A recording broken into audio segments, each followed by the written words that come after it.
Ladies and gentlemen, let me give you a little dose of reality. Hello, everybody. Welcome to Real Talk Fins Talk. I'm your host, Steve Molloy, and joining me tonight is Greg Mean from the Fins Talk Sports Network. How you doing tonight, Greg? Pretty good. How you doing, Steve? Man, I'm doing good. I'm doing really, really good. This is an exciting part of the year for me. Can't wait. We've got, I guess, the franchise tag. The deadline was today, I believe, or it started today. And then we've got free agency coming up, and then we've got the draft in April. So we got a lot of stuff going on and a lot of decisions the Miami Dolphins football organization has to make. So let me do a little housekeeping first, Greg, and then we'll get to you. And we also have another guest coming on. He probably running a little late. Finn's Faithful Podcast. George will not be able to make it tonight. So we'll have him on another night, and we can all be on together. But anyway, I want to thank everybody that's in the chat, everybody that's coming on right now. Make sure you hit that like button and that bell down there. Make sure you subscribe if you're new to the channel. We'd like to have you as a subscriber, and you can come to this channel, Real Talk Fins Talk, every Tuesday, 7:30 Eastern time, and get some good information and just real talk about our Miami Dolphins football team. Greg, so how have you been doing? And tell everybody, what you got up and coming. I've been doing good. I haven't really started delving into the draft yet, and all the prospects and things like that. But this is an exciting time of the year. It's a fun time of the year. Free agency starts in a week. I think the new year starts on the 12th. Yeah, I think it's the 11th or 12th. Yeah. Yeah. So free agency is going to hit, and then we're going to get right into the draft, and we're going to start having the salary cap discussions and all that other stuff. I mean, it's a fun part of the year for all the fan bases, all of the changes, all the new players that are coming in. Lots of debate about who to take and what direction the team should be going. So it's a fun time of the year. I'd rather they be playing, but hey, you can't play 12 months all the time, right? So no, absolutely, for sure.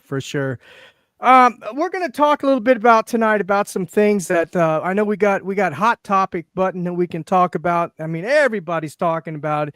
The organization is talking about it. Podcasters are talking, content creators, podcasters are talking about it.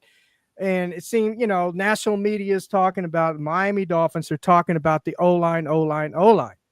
So one of the reasons why I have you on, Greg, here is because you have a great knowledge of the O-line. You've played football, and I believe you played on the O-line. You played college ball, and you've also coached. So, and the reason why I've invited Curtis from Ace Per Head, and he happens to be popping up right now, so we'll get him in here. Curtis, how you doing, brother? Hold on. Hey, man, you're blinding me, man. That light in that shiny head, you're blinding me. I dropped my camera like 2 seconds before I got on. No problem, buddy. No problem. I'm a little excited. I screwed up. Can you hear me? Yeah, I hear you fine, man. You're good. You're good. We were just Greg and I don't know if you've met Greg. Greg, this is Curtis. Curtis, this is Greg. How you doing, Curtis? I'm the idiot who always shows up late and screws up the tech.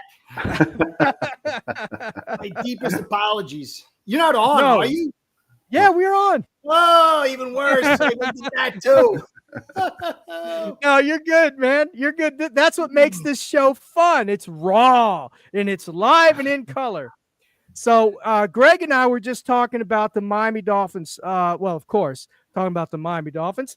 We were talking about how, the hot topic this year coming from the organization, national media, a lot of the contract creators is the O-line.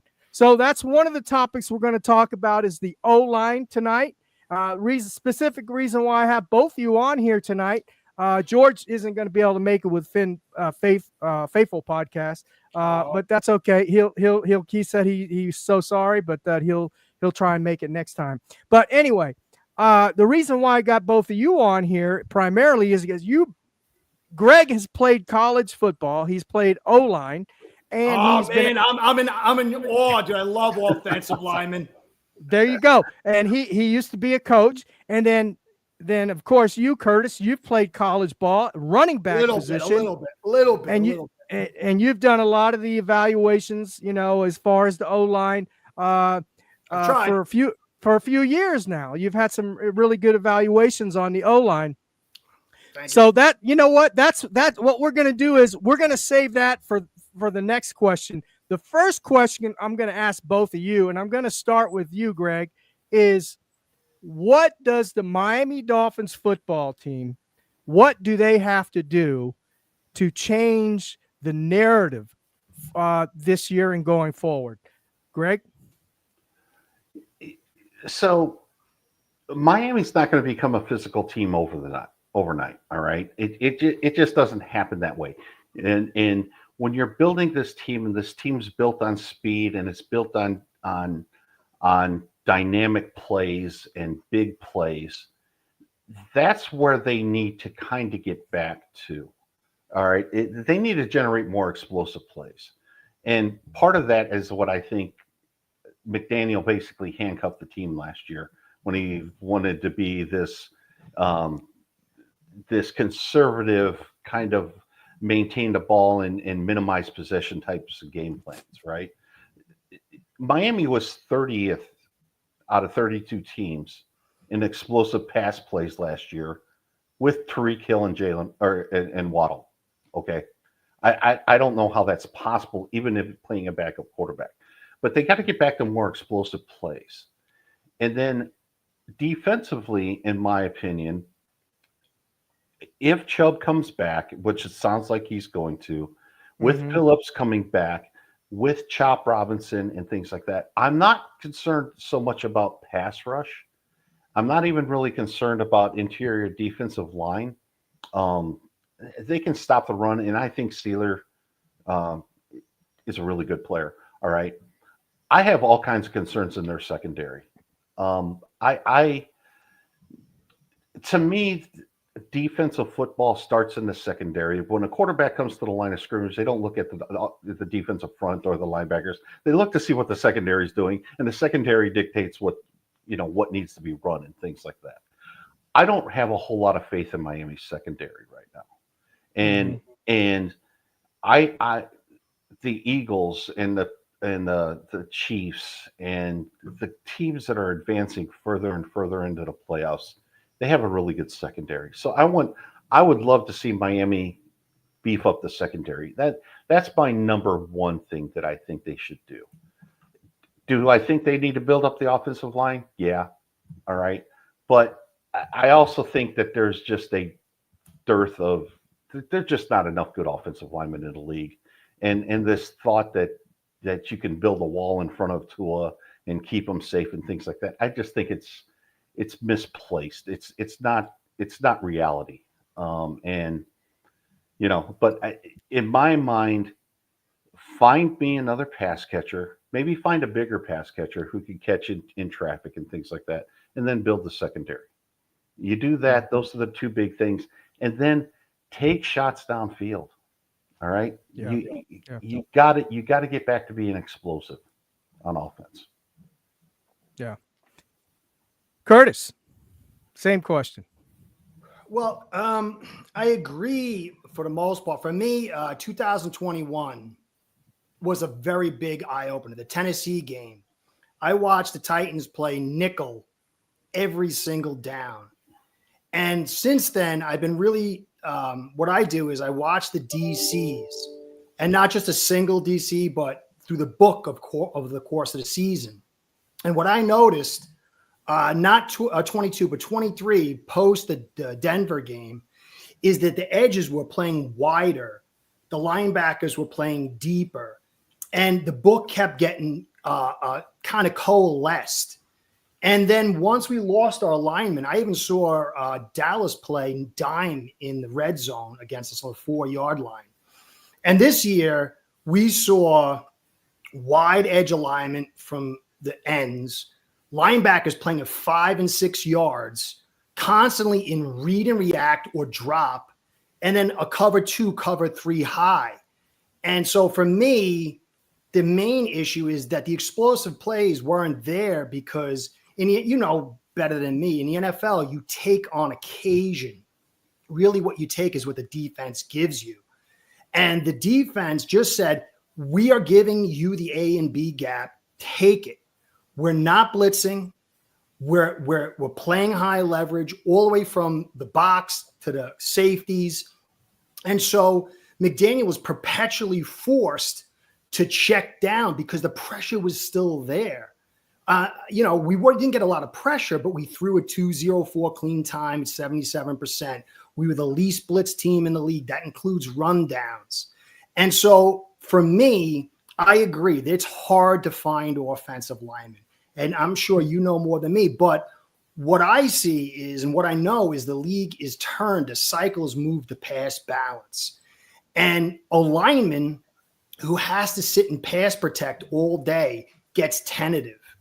And we just don't. I pulled up some stats that we were 24th running in between the tackles in the red zone. We were 19th for 19. You go look at the rest of the numbers, it was terrible. And when they vacate the middle like that and play high leverage and take those pocket posts we like, because Tua can't throw the outs. So immediately the outs are off the table.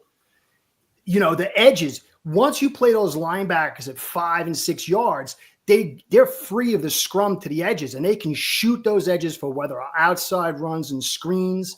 And so I felt like this offense in total was being ambushed. We weren't dictating. We didn't have the initiative. And the offense must have the initiative. When we're reacting to the defense, we're screwed. So that's I could add some more, but I got a big mouth. So no, you're good. You're good. You got all the time in the world, Curtis. Both you and Greg. That's why I got both of you guys on, because you're so knowledgeable. I wouldn't say I'm so knowledgeable. I try. I'm doing my best. I'm working. Well, I'm learning a lot. So here's a theory I have. Tell me what you guys think. And I know Greg mentioned it, and you've also mentioned it too, Curtis, just a few seconds ago. We weren't throwing deep, right? And of course, Tua can't throw the out routes. He can. He's just not very good at it. He can't take it. He can't. Right. Yeah. So here's the thing. And when I was at the Houston game, I was sitting pretty close down by the field. I was sitting on the Dolphins side. There were plenty of times where Tyreek, Waddle, and guys like that were just running free, and opposed to him throwing the ball to Tyreek or to Waddle, who were running free, waving their arms up in the air, he decided to check down. Now, here's my theory. Is it because maybe even before the Houston game, maybe his hip had some issues prior to that? Because remember, when they did officially said that he hurt his hip and he wasn't able to twist or turn and didn't get enough power into his hip or whatever they said, right? Maybe that was already starting to develop even before the Houston game, because that's where he took that big hit on the hip by those two guys when he went out and he made that run off to the on the Dolphins side. He got the first down, I believe, but he got hit awfully hard. So that's my theory. Maybe that's the reason all year that they were doing a lot of the checkdowns, was maybe his hip was starting to have issues even prior to that. I don't know. What do you think, Greg? All right. I am one of these people who puts a lot on the quarterback. All right. It's a quarterback driven league. And what I think we've seen over the last, I'm going to say 24 games or so, all right, essentially since Denver of 2023, is a defense and a secondary can't take away every part of the field. But a good defensive coordinator will make you throw and try to complete passes to the most difficult parts of the field for the quarterback. And the cover two, or even a what I call a cover three robber, okay, right, where the middle safety doesn't drop, he basically just squats, all right, and then the two outside guys get depth, okay, which I believe we've been seeing a lot lately because that gives you the ability to put 8 people in the box. That also helps contain the run game. All right. But with the cover 2, Tua can't make certain hole throws, the fades, the sideline throws, and things like that. He doesn't have the arm strength to do that. And when you see receivers open in certain spots of the field, that's essentially the defensive coordinator saying, if you can complete that with this quarterback, okay, then I got to adjust again. Mm-hmm. And we're just not seeing a whole lot of it. All right. Yeah. And what that does, and what Curtis was saying, is they've widened out the defense because we want to run outside zone with our small, fast running back. All right. Mm-hmm. All right. And our tight ends continually get blown up. All right, because they can't block outside. Our small wide receivers can't block outside either. So then we try to force Achane up the middle, and he's just not that guy. All right, Mm-hmm. And the block is not really there. Yeah, and we can say that the guards aren't good at the point of attack, which they weren't. Okay, we have a small center who's not good at the point of attack either. Thank you. I've been fighting with that for a year. Thank you. He is a good athletic center to get to the next level, Yes. but when he's got somebody in front of him, he doesn't move anybody. All right. Amen. So the defenses are basically playing outside in, and they're forcing you to run the ball and throw the ball inside, where they have a bunch of people that can basically clog things up. Mm-hmm. All right. So you got Tua holding the ball. All right. And I saw it during training camp. Yeah. Tua was going basically going 1-2 check down. All right. He was basically looking at 2 things and then checking down. And toward the end of the year, I'm not even sure he got to 2 before he checked down. It was like 1, I'm out of here. I'm getting rid of this ball, and we'll see what happens. But all of that basically, it eliminated the big play type ability that this offense has to have, because they can't go ground and pound. They're not a possession team. One of the hardest things to do in the league is to maintain possession of the ball and get first down after first down after first down. There was a stat thrown out a couple of years ago that every possession where you have a 20-plus yard play, you have a 4+ time chance of scoring on that possession than if you don't have one of those. And Miami was one of the bottom teams last year in the league in 20-plus yard plays. And the year before, when they were almost leading the league in scoring, they were at one of the top 2 or 3 teams in the league. Yep. That's the biggest difference in that offense between 23 and 24, in my opinion. And I just want to piggyback off that. Yeah, go ahead. If you remember that in 2022, we kind of caught the league with a cheat motion. Yep. They really didn't feel us out. Tua's clean time to throw was 75% 2-3-5.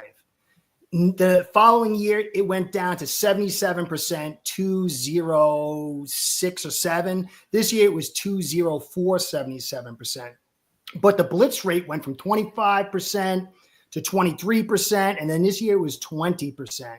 And then that's a compounding problem when you add in leverage, because leverage is so critical to evaluating the success of a play, because we've got the fastest guys, but when they're immediately rescinding the front and then dropping to that leverage, they said, look, you want the pocket post? We're taking that back. We got our linebackers ready to drop. We got a cover 2 over. You can't throw the outs or the deep comebacks. But even if you wanted to throw deep comebacks, which I think he could throw, you don't got the time. The pressure was coming in fast and furious without blitzes. And to me, I don't want to tangent, but I don't think this is the best offense for Tua.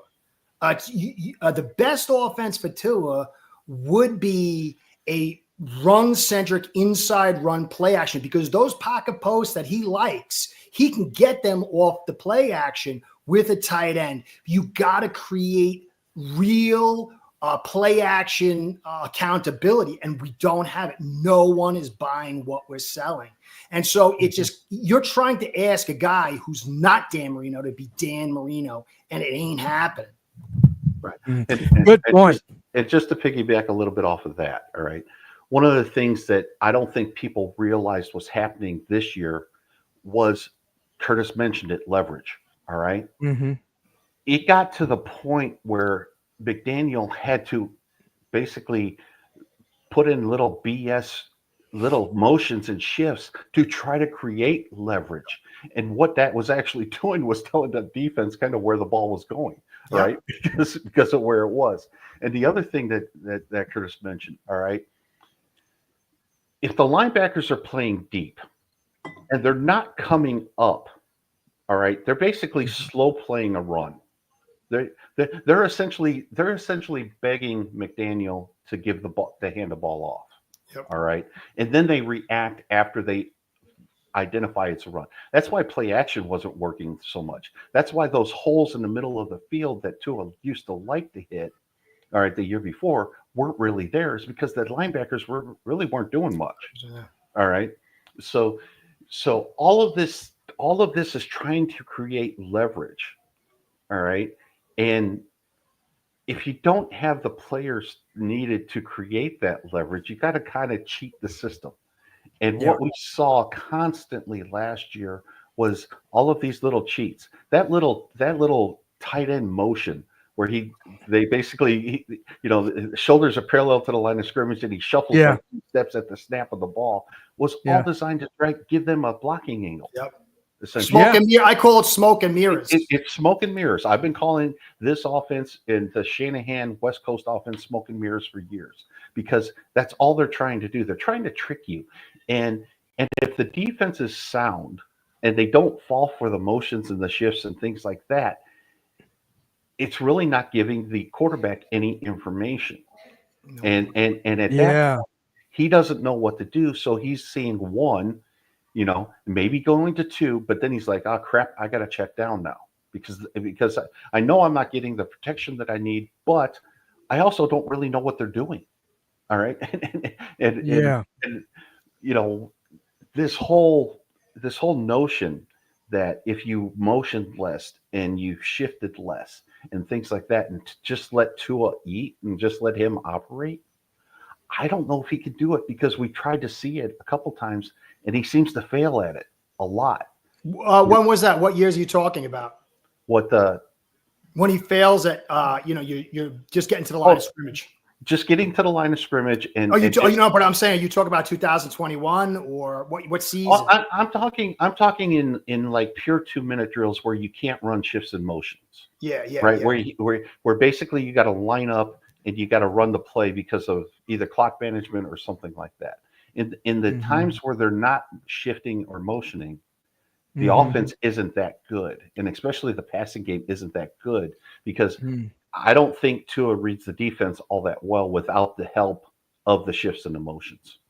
What do you think's the chicken or egg? Do you think that it's the scheme, and I would add in the offensive line, or Tua? Like, what do you think's the driving force of failure?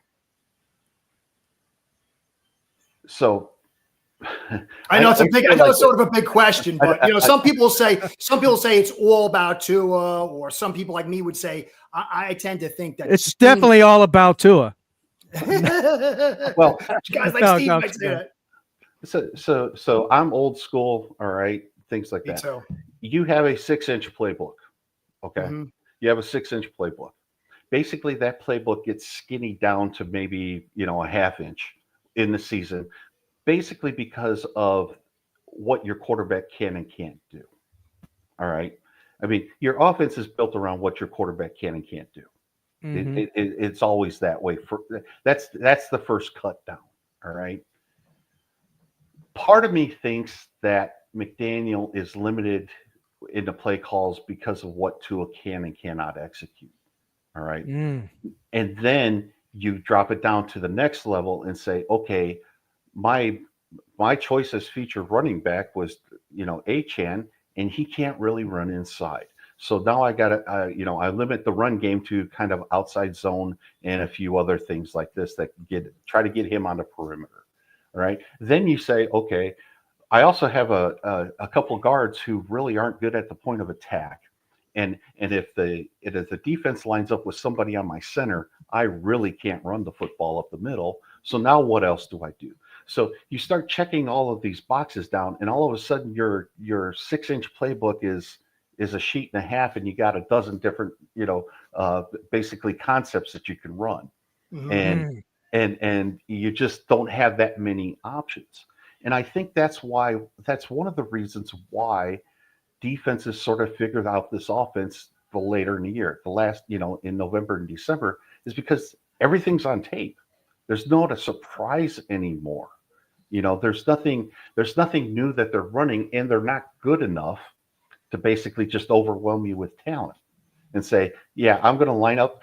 I don't have Derrick Henry in the back, in the backfield saying, all right, I'm going to handle the ball. You stop him. All right. I mean, we got Devon Achane who falls down a lot, I just don't. It starts with the quarterback to me, then it goes to the scheme, and then you start breaking down some other players within the offense as well. That just keeps limiting it until you get to the point where there's not a whole lot he can do. All right. I mean, Mike McDaniel knows how to beat a cover too. Right. All right. Every offensive coordinator in the league should know how to beat a cover too. It's only been around forever, right?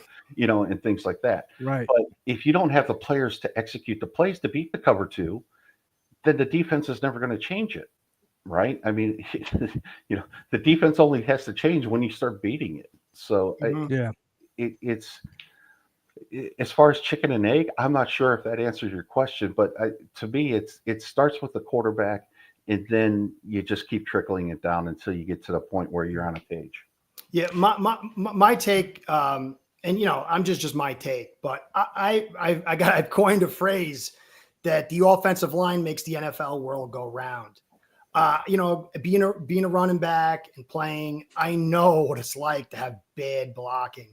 And to me, I think that if you're an OC, the first thing that you're gauging for the season and then within the game and then matchups is, can I sustain the block? How long? Time. And then who can I move out of in that run game? Because for me, running backs are primarily made by the offensive line. Great ones accentuate and on occasion will do things. For me, I love Barry Sanders, and I see him get choked off pretty much every playoff game. And so for me, the offensive line, the protection, along with the secondary blockers of the tight ends, creates the framework with what the DCs are planning, calling, and then what McDaniel feels comfortable and what Tua is allowed to. So again, if you go to 2022, Tua had 2-3-5 to throw, but he had a healthy Connor, mostly healthy Teron and Hunt. And when he wasn't knocked out, and it looked a lot different. And so for me, the leverage, so the big plays are a handful of plays, and a lot of them come on blitzes. They come on plays where the protections last longer than it should, because time's the enemy of the offensive line, but it's also the enemy of the cornerbacks. And that seesaw battle between the two is really the heart of the pass game. And so when I have never in my life seen a team see week in and week out the absolute resignation to the A and B gap. I've never seen it like that. And so for me, when I check down the list, I know Tua's got flaws. I also think he's got strengths. And I don't want to go into my own little thing about what you could do for that. But, clearly he can't throw the outs. He gets a little antsy. He's got the injury thing. But I have never seen an offensive line be so dismissed week in and week out. And so for me, I know McDaniel understands. When you go from 2-3-5 to 2-0-7 and then 2-0-4, and you're throwing 20% screens, all this is stuff what I call pass rush mitigation. You call play actions to add protection and you call screens. I'm sorry, I don't want to go on too long. So No, for me, go. it goes back to that O-line. That goes back to me. It's the heart of football, the O-line. It gives time for the defense to sit down. It lets the skilled players be at their highest. And I'm not saying two would be great if it was great, but I always thought I love you. That's why I'm on here and I'm like, just want to sit here and talk to you about the offensive line, because to me, they are the most critical unit in the game of football. I don't need the top, but you need at least average, and we've been bottom 5 every year pretty much. So go ahead, Greg. Did you want to say something? Well, no,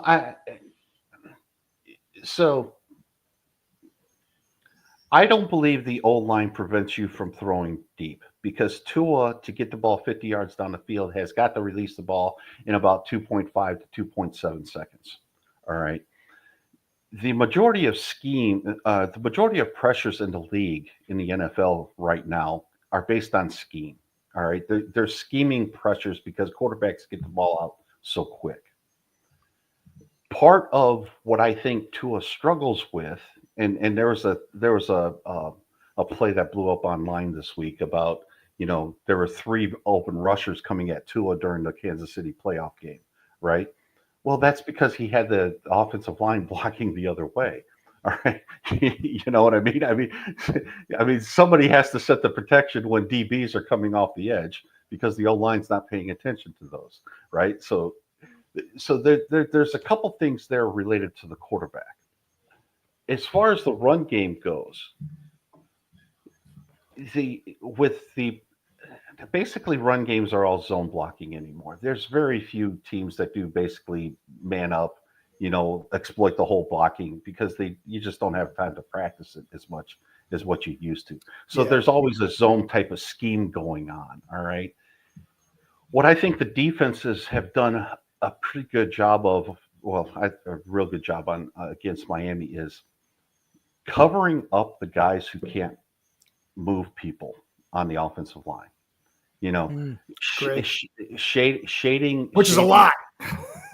Well, especially what I look. I hate Tehran's the only guy I think who could move people for me. Well, so Tehran is by far their best player. Okay, when he's healthy. All right, Austin Jackson. I wasn't a fan of the pick at the time. All right, but he's not a bad right tackle. All right, and the running game basically took a big down, took a step back when Austin Jackson and Teron Armstead were not on the field. All right. At that point, you had your 3rd and 4th tackles out there sometimes and things like that. You basically had 5 people who couldn't block at the point of attack. Yeah. There's not many run games that are going to be successful with that. All right. And again, it points to the fact, in my opinion, there just aren't enough good offensive linemen in the league. You got 160 starters offensive line starters right now in the league, and 100, maybe 120 of them are at least average or above. Okay. That means every team's got 1 or 2 holes on the offensive line that they're constantly trying to fill. All right. Mm-hmm. And right now, just some early looks at the offensive line grades and stuff like that in the for the draft. There's only like 3 offensive linemen getting a top 20 grade, which is saying there's not a lot of help out there, at least in the draft right now, to improve this. So you got to figure it out. But I don't know if offense anymore starts with the offensive line, but you can't be horrible.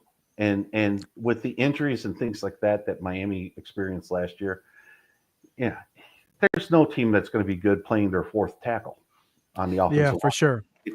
Just not going to happen. I would for me with the offensive line, I would say the builder is an idiot.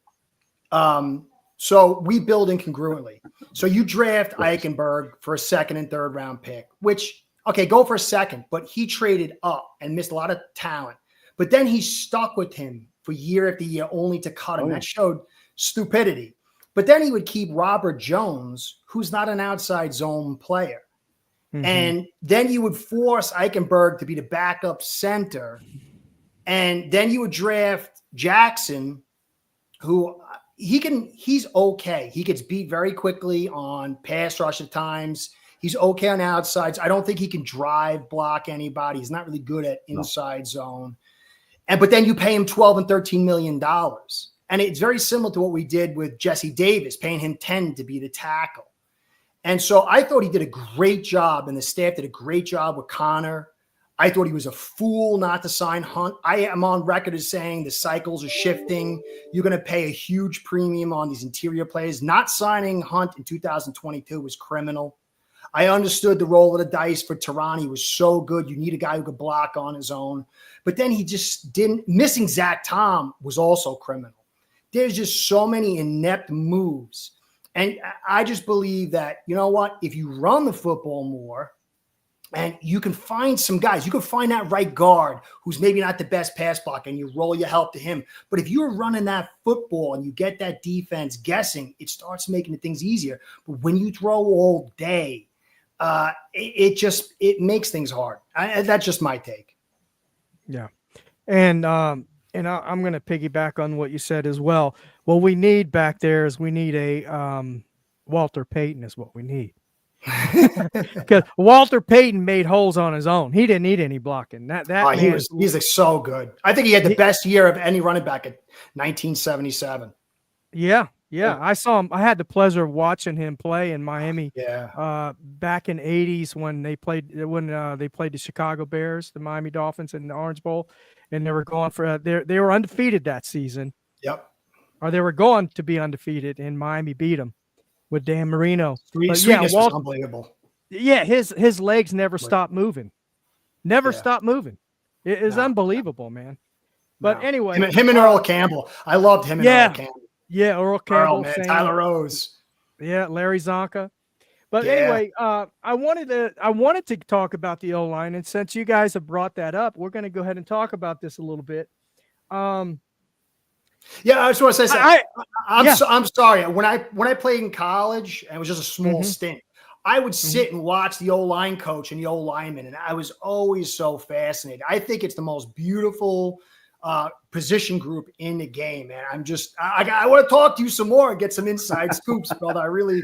I might be overly fixated, but I don't know, man. It's just such a critical unit.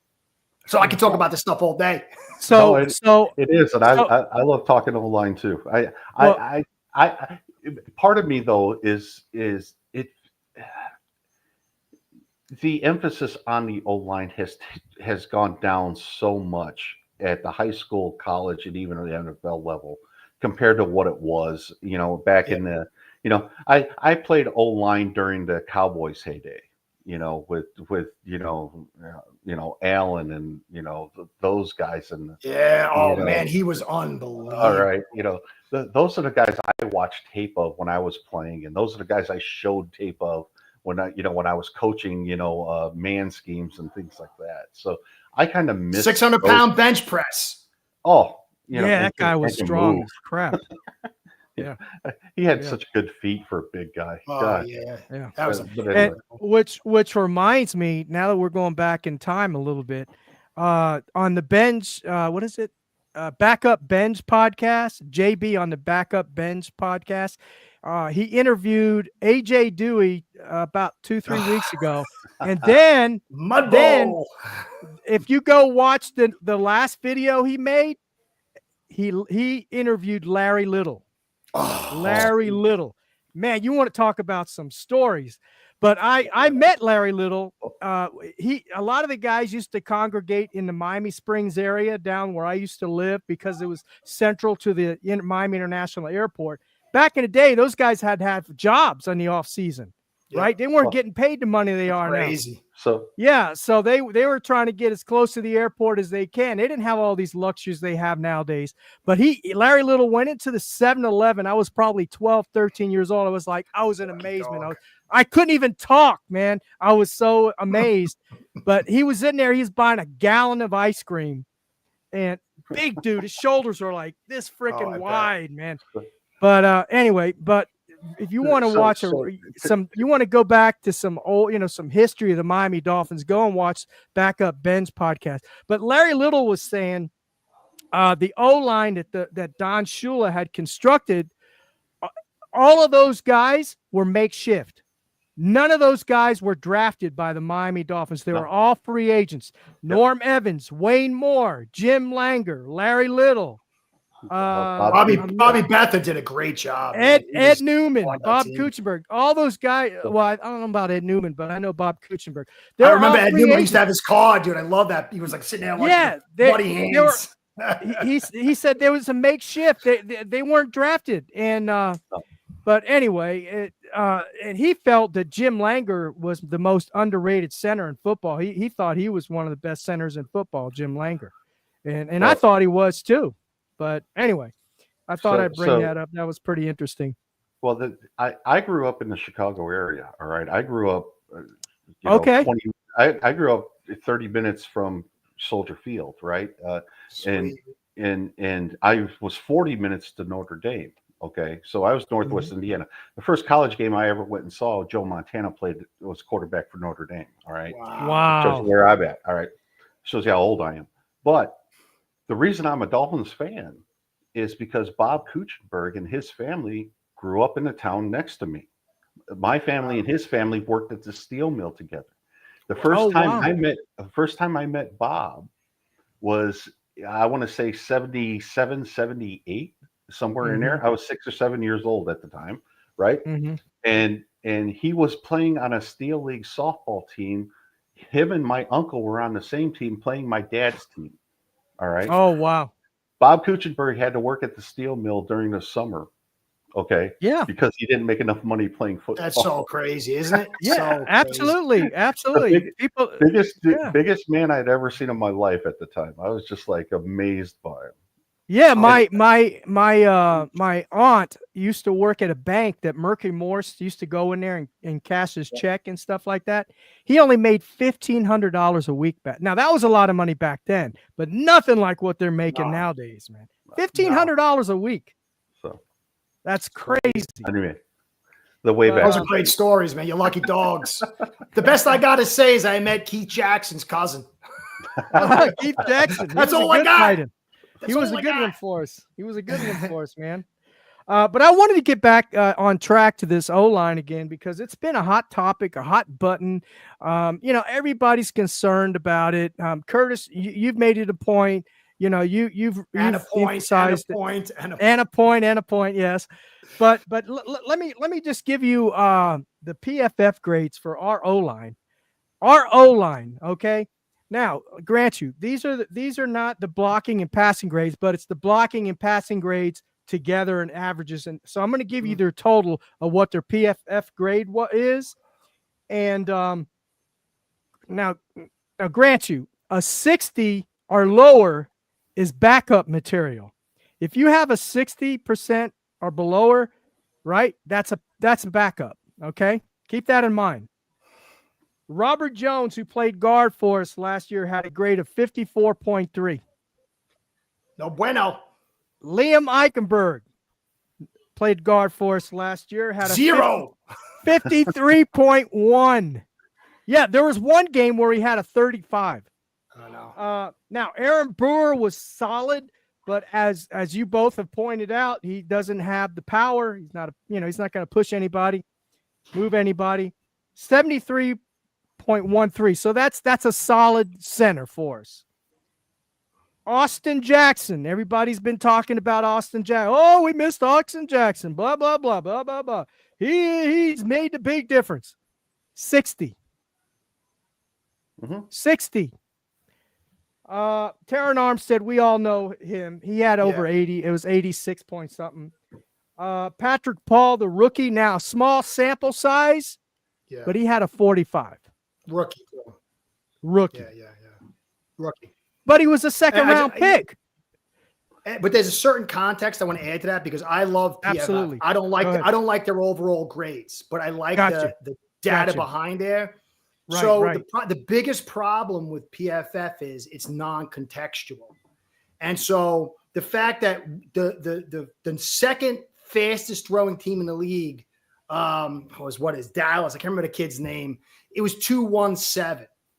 We were the least blitzed, fastest throwing, and most screens. We had the easiest job in the league by several leaps and bounds. So you got to take those stats and then they get amplified. So it makes those other guys worse and sort of pulls down those other ones. And then you factor in the inability to run inside. And I think that's the hardest part I have with people who use PFF is they don't understand it's non-contextual, although there are contextual stats within it behind the paywall. So we were far worse than that. I think it was last year, Chris Kaufman said our true pass set grade was the worst true pass set grade in 14 years by like a substantial amount. And so it's year after year after year of we are living in the basement of the basement. And that's, Jim Harbaugh said the best. There's only one unit in the entire game of football that doesn't depend on anybody and everybody depends on them. That's the offensive line. And that's, to me, is the root of our failure. Because I love offensive line. Love it. I do. So Greg, what can Miami Dolphins do? And I know you've already said that we can only do so much on the offensive line. You feel that now, correct me if I'm wrong. You feel that it's not the most important or the priority what Miami should be looking at the most, right? Is that what you're saying? Or am I wrong on that? No, I it's not the highest priority. It's a priority, but it's not the highest priority. And the thing that Miami tends to want to do is really mortgage other positions to try to fix something that I don't necessarily think can be fixed. All right. I see Curtis loves the offensive line. I love the offensive line and stuff like that. But I just, and maybe it's just the old man in me talking. I just don't see good offensive lines in the league. They're all just versions of bad to me. All right. And Miami's been at the bottom. Okay. But they were at the bottom a couple years ago, and they scored a lot of points. All right. They were bad. They are bad. They need to get better. But teams don't go to win Super Bowls because of the old line. Teams don't go, make the playoffs specifically to because of the old line. All right. The two best running teams in the league in 24, Philadelphia and Baltimore, in my mind, got worse at offensive line for both of them. And they ran the ball really well because they got really good at running back.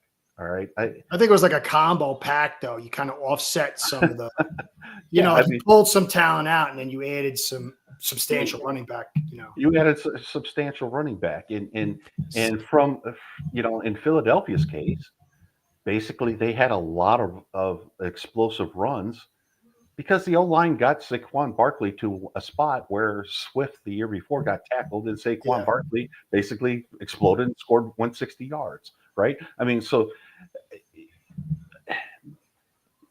Miami has spent a ton of draft resources and free agent resources on the O-line in the last 5 poorly. years. All right. Poorly, well, poorly, but they still have done it, right?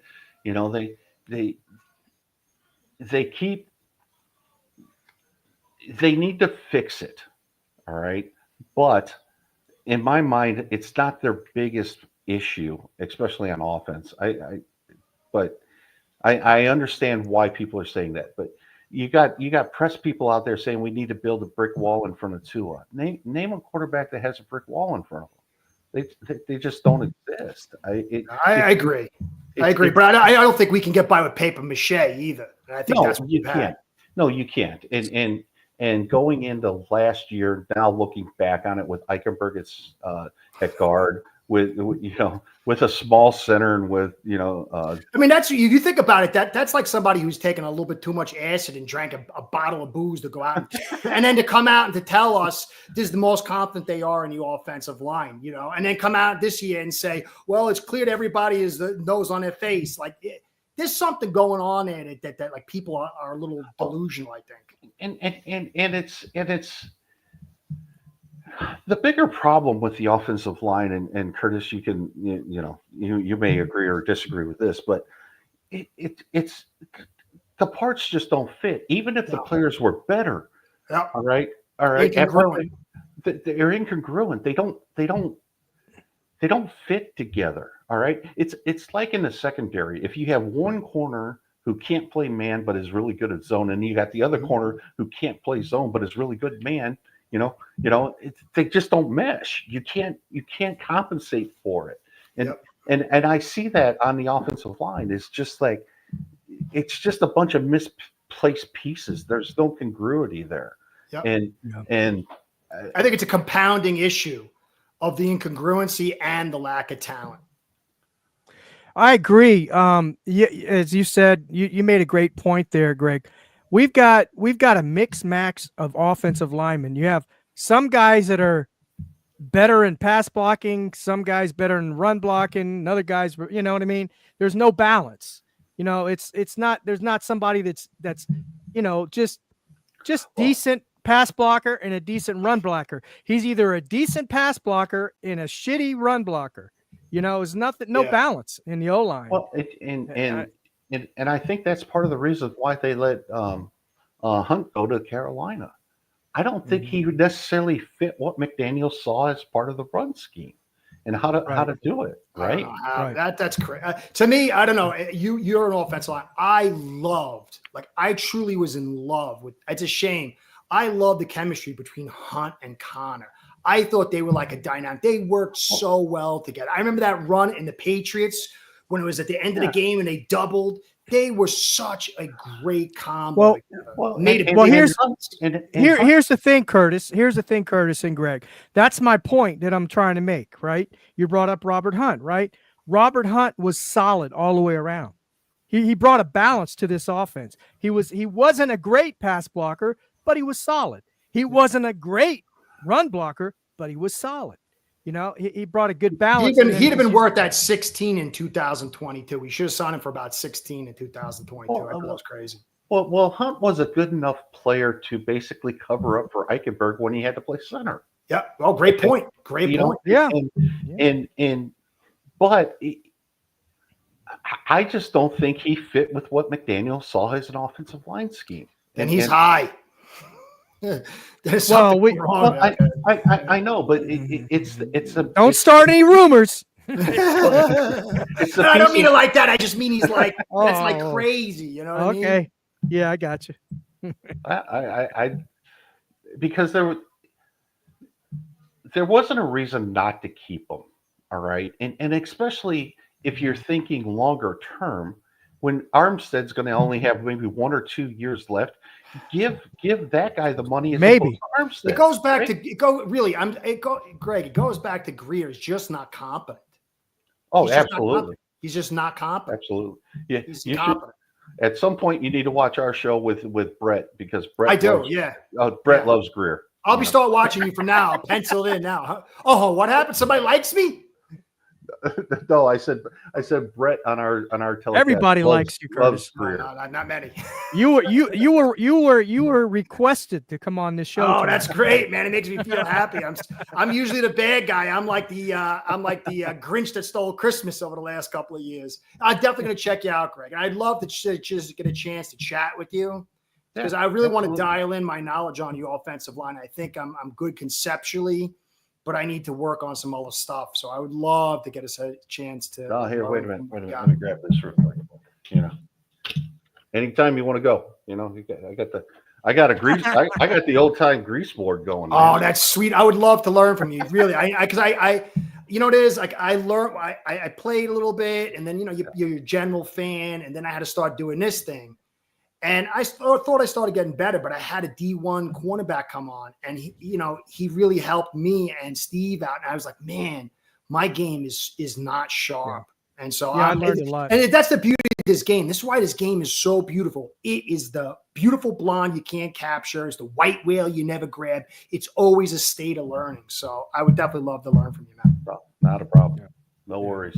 All right, so we've kind of beat a dead horse on the O line. I think Greg. Let's go to was saying- defense. What about defense? Well, Greg was saying that. So let me recap this. Greg is saying that it's not a priority. He doesn't feel it's a priority. Of course, we could use some. I think we could use a better guard than Eichenberg and Robert Jones for sure. I definitely think. I think we need to replace those two guards to help out with Aaron Brewer. And then Curtis believes that we should tighten up that offensive line. So we got that straight. All right. I'm kind of somewhere in between. I'm still learning. So let's talk a little bit about you want to talk a little bit about the defense? We can. I don't know how long. Whatever you guys want to talk about, man. I just love to talk about football. All right. Well, let's do this. Okay. I'll tell you what, we'll do another show on the defense. Okay, well, I'll have both of you guys on again, and we'll have George on here with the Fins Faithful podcast. We'll do the defensive line, but I'm gonna be shutting down here pretty soon.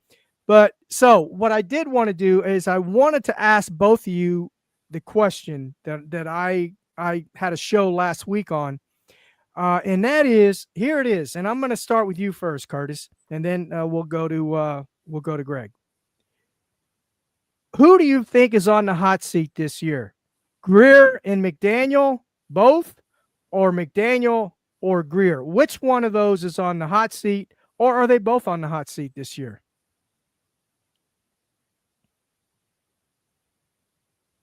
Whoop, I think Curtis, but I'll have you answer. Greg. I think both of them have to be on the hot seat. I can't imagine. I can't imagine McDaniel getting another year if they don't win a playoff game this year. All right. I mean, really, you know, for as talented as this team has been over the last couple of years, them not making the playoffs or them not winning a playoff game, there's no excuse for it, in my opinion. All right. They have enough to win playoff games. Now, I would have thought that Chris Greer should have been on the hot seat for basically his entire career with Miami. So that dude just has more lives than 10 cats. I can't figure out why he's a survivor. He's a survivor. So he might survive this, even though in my mind, a lot of this is his fault, but if he falls back on, well, I'm just getting the players that the coach wants. All right. That ain't good enough, dude. All right. It's just simply not good enough. You're the GM of a football team. You need to be looking long term. You need to be planning this stuff long term. I don't understand how it's a constant year to year thing with him. And I really, over the last couple of years, and Brett's put me onto this, I just hate the way he approaches the offseason. All right. He identifies the holes at the end of the season. And in free agency, he fills those holes with middling, he might make a big splash here or there, but, basically middling players. Then he drafts those same holes with prospects who can't really help you, Miami, immediately. So all Miami's doing is basically limiting the amount of time rookies play and not necessarily getting any better. All right. They're just filling holes. And we were sort of talking about a pre-show is that Miami needs to make talent leaps and bounds. They need to get better by leaps and bounds. They're already behind the best teams of the league. They got to get going to catch up to them. All right. But they're just making these incremental little progress steps, and they're being left by other teams behind them. So now they're looking up to teams like Denver. And the LA Chargers, they're going to be looking up to them as well. All right. There's other teams that are getting better, by leaps and bounds. Then Miami just is kind of standing pat. And it's a hard way to live. And there's a reason why Miami hasn't won a playoff game in so long. And they're the last team in the league to win a playoff game around 25 plus years or whatever it is. That's it. Yeah. Because they just don't get better. Yeah. They don't get better quick enough. And how that doesn't fall on the GM that's been here forever, I don't know. But I agree. And I'm gonna repeat. I know people have heard me say this already, but I'm gonna repeat myself. Yeah, I think Chris Greer is gonna stay no matter regardless. The only way that they're gonna that Chris Greer is gonna be let go is if they lose like 14, 15 games, something like that, and they don't. Of course, they're not gonna make the playoffs. But I think McDaniel is on the hot seat this year. And if here's Curtis, he's back in again. I think I live in the McDaniel's. mountains, guys. I'm sorry. Oh, you're right. You're right. I think McDaniel's the one that's on the hot seat. I think Chris Greer will survive, and I agree. so that's my opinion on it. How about you, Curtis? How do you feel? Who do you think is going to be the survivor of this mess? You think Greer's a McDaniel's? survivor. He'll Greer is the sacrifice somebody. I'm sorry, guys. I'm sorry for showing up a little bit late here because the thing and on the internet. I do apologize. And Oh no, you're good. You're good, you're Curtis. Here's the thing with here's what I think. Okay. Chris Greer has already set himself up. Okay. He's already put McDaniel in the doghouse. You remember 2 years ago when McDaniel went on an interview and he said, "Oh, I'm looking for more players. I think our O-line is fine. It's great." And then, he's put McDaniel in positions where McDaniel's put his foot in his mouth and he set him up for failure. And that's what I think is going to happen. He's going to be the one let go. And we're going to end up keeping Chris Greer. And of course, Stephen Ross, he's the owner. So there's nothing we can do. Well, because all Chris Greer does is what the coaches want. So, Yeah, of course. He's been here for 25 years, but he's doing what the coach wants. Yeah, I got it. Oh, Steve, I had to come back to this, man. I feel like my head's going to split open. I have a conniption. No, but part of it is what you hear Chris Greer 2 or 3 times a year, right? Whereas you hear Mike McDaniel multiple times a week. All right, and as a former coach, I recognize coach speak. All right, the O-line's not a problem because you can't tell everybody in the world that the O-line's a problem. All right, you can't go on, you can't do an interview and say the O-line sucks. Well, no, I get it. I get it. Like that. So I get it. Yeah. So the O-line's not a problem because that's what you got to tell everybody. All right, but oh, I'm sorry.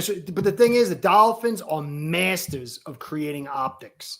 They're the masters, 100%, setting up the narrative. No, 100% the narrative, and that's what happens when you have a compliant media too.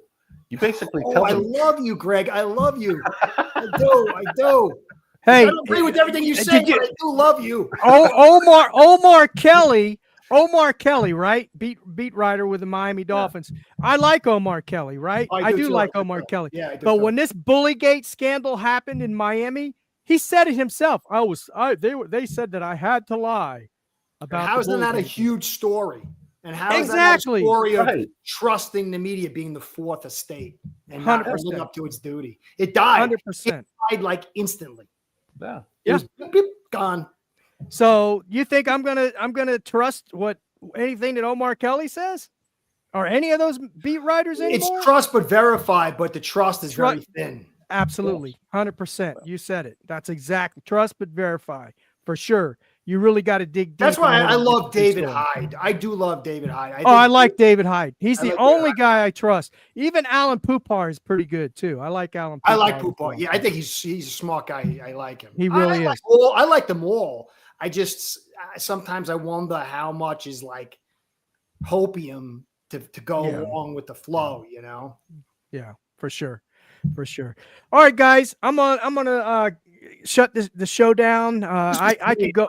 I could go on forever. I could go on forever. No, I thank you, Curtis, and I thank Greg. Both of you guys. It was a great conversation, great discussion, panel discussion. This is going to be. I'm going to be doing this. If this is successful, which I think it is, I'm going to be doing this most of the off season. Awesome. Going to have episode 1. This was episode 1, premiere episode of the Meeting of the Minds panel discussion.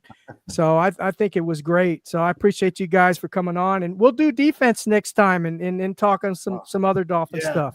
Yeah, because people think all I know is the offense. That's all I can talk about. Yeah, I mean exactly. You gotta branch out. You're you're gonna have to branch out. You're the offensive line guy. No, You made a I am a brand, you Fitz see. fan, though. Yeah, I know, I know. And Greg, please, I would love to get a chance just to chat, and pick your brain a little bit, at any point. No, absolutely. Thank you. Absolutely. All right. Thanks a lot, guys. And Curtis, where can people catch you at? If they want to watch. Well, you can catch me should. for now It's at Ace per Head. I got to get a bunch of subs, or else my sponsors are going to let me go, and I'm going to go back to beating the ground is working 9 to 5. So if you want to go to YouTube and catch me out at Ace per Head and give me a sub, I really appreciate that. I'm sorry, I've had to learn how to do this thing. I'm learning how to. What we call it, Steve? What we call that? We didn't call it selling. We called it marketing. Marketing. Yes. Please check me out at YouTube at Ace per Head and subscribe, and view. I appreciate that. So that's where you can find me. And I do the Twitter thing a little bit too, but that's scary. That's scary land. Yes. Yeah. You guys got to go over there and give Curtis subscribe to Curtis. And he's really got a great show over there. And I think you all will really enjoy it. Very knowledgeable. Greg, where can everybody catch you at, my friend? We're trying to get a regular show on Thursdays at the Finn's Talk Sports Network. So we're just sometimes life gets in the way. Let's put it that way. So, but we're gonna be trying to do regular shows on Thursday evenings. Awesome. All right, sounds great. I can't wait. I'm excited about that. And guys, I want to appreciate you guys joining me tonight. That's in the chat. I see you all in there. I appreciate all the comments. It keeps me going, keeps me excited, keeps me hyped up. I see Crazy Dolphin join, Raphael, California. And I know I'm probably missing a bunch of folks that were in here. Let me see. We got Crazy Dolphin. Oh man, I can't see all you guys, but anyway, I appreciate earlier too. So I appreciate all you guys joining tonight. Make sure you hit that like button. If you're new to the channel, subscribe. So we will catch you next time. That will be Tuesday, 7:30 Eastern Standard Time on the Finn's Talk got tongue twisted on the Finn's Talk Sports Network. God bless you all. Good night.